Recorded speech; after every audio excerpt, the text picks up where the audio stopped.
আজকে এমনি কিছু সকালবেলা বাবু ফোন করছে, ফোন করে কইতাছে মা এমন ঝুলন্ত অবস্থা, মারা গেছে। এমনি ঘটনা কিছু হয়েছে না, বেজাল না, ঝামেলা নেই। কোন জায়গাতে ফাঁসি দিছে? এই আমার বাড়ির নিচে, বাড়ির নিচে রাবার বাগানে।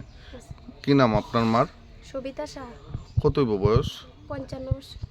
কি কারণে এই ফাঁসিতে আত্মহত্যা? এমনি কিছু কোনো কারণ নাই, কিন্তু শরীর ভালো আসতো না, রোগা ছিল, কোমর ব্যথা, তাই রোগের যন্ত্রণা। এই জায়গাটার নাম জাঙ্গালিয়া। তেনে কয়জন ছেলে মেয়ে আছে? আমরা 2 বোন। কি করতো তেনে? এমনি কিছু কাজ, এমনি কিছু করে না। পুলিশ আইছে? হ্যাঁ স্যার, পুলিশ আইছে।